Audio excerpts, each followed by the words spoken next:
ఆంధ్రప్రదేశ్లో రాబోయే స్థానిక సంస్థల ఎన్నికల సమరానికి వైసీపీ శ్రేణులను సిద్ధం చేస్తూ పార్టీ అధినేత మాజీ సీఎం జగన్ మోహన్ రెడ్డి శంఖారావం పూరించారు. బుధవారం తాడేపల్లిలోని పార్టీ కేంద్ర కార్యాలయంలో రీజనల్ కోఆర్డినేటర్లు, జిల్లా అధ్యక్షులు, ఎంపీలు, ఎమ్మెల్యేలు, నియోజకవర్గ ఇన్ఛార్జీలతో జగన్ అత్యున్నత స్థాయి విస్తృత సమావేశం నిర్వహించారు.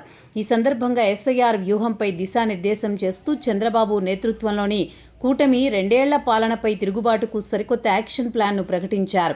స్థానిక సంస్థల ఎన్నికల్లో ఎక్కడైనా ఏకగ్రీవాలు జరిగితే ఊరుకునేది లేదని, దానిని ఇన్ఛార్జీల వైఫల్యంగా భావించి సీరియస్ యాక్షన్ తీసుకుంటామని జగన్ గట్టి వార్నింగ్ ఇచ్చారు. సమావేశంలో వైఎస్ జగన్ మాట్లాడుతూ ముఖ్యమంత్రి చంద్రబాబు నాయుడు 2 ఏళ్ల పాలన వెన్నుపోట్లకు, అరాచకాలకు, అబద్ధాలకు, దోపిడీకి ప్రతిరూపంగా మారిందని మండిపడ్డారు. ఎన్నికల ముందు జగన్ ఇచ్చే పథకాల కంటే ఎక్కువే ఇస్తా అంటూ సూపర్ 6, సూపర్ 7లతో పాటు మొత్తం 143 రకాల హామీలతో చంద్రబాబు మోసం చేశారు. తీరా ఓట్లు వేయించుకున్నాక ఇప్పుడు రాష్ట్ర ప్రజలను తినేయడం మొదలుపెట్టారు.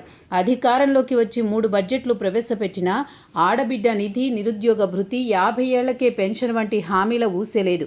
బాబు ఇచ్చిన మేనిఫెస్టో అడ్రస్ లేకుండా చెత్తబుట్టలోకి చేరింది. దీనిపై ప్రజలు నిలదీస్తుంటే చంద్రబాబుకు విపరీతంగా బీపీ పెరిగిపోతోంది. మావిగన్ అంటేనే ఆయనకు వణుకు పుడుతోందని జగన్ ఎద్దేవా చేశారు. ఎన్నికల సమయంలో రేట్లు తగ్గిస్తామని హామీ ఇచ్చి ఇప్పుడు పెట్రోల్, డీజిల్ ధరలతో చంద్రబాబు ప్రజలకు షాక్ ఇస్తున్నారని జగన్ ధ్వజమెత్తారు. రాష్ట్ర పన్నులు తగ్గించి ప్రజలకు ఊరటివ్వమంటే ముఖ్యమంత్రికి బీపీ వస్తోందన్నారు. తమ వైఫల్యాలను కప్పిపుచ్చుకోవడానికే చంద్రబాబు గొడ్డళ్లు, కత్తులు, కటార్లు అంటూ తప్పుడు ప్రచారాలతో డైవర్షన్ రాజకీయాలు చేస్తున్నారని దుయ్యబట్టారు.